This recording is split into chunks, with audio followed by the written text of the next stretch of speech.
We can use Word 2010 to print envelopes and labels. Let's define our envelope by going to the Mailings tab and by clicking on Envelope. Here we type in our delivery address, like so, and if we want a return address to appear, then we can type one in here, and that will appear in the top left hand corner of the envelope.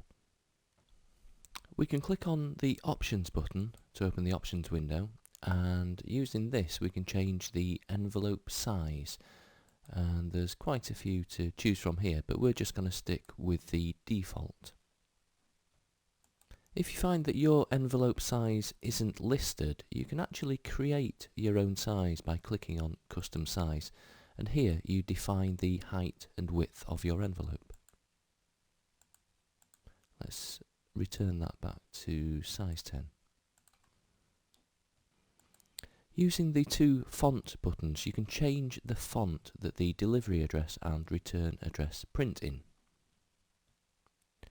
Clicking on font gives us a font selection window, and you can see all the fonts you've probably seen before here.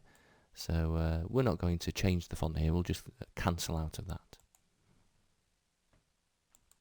These boxes here allow us to change the position of the delivery address in relation to the left hand side of the envelope and also the top, but we'll just leave those at the default auto settings for now.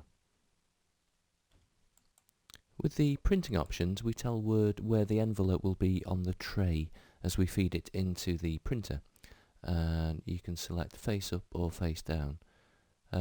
The selected one here, that shows it fairly central on the tray. Down here you can select which tray feeds into the printer, and we'll just leave it at automatically select. Click OK on that.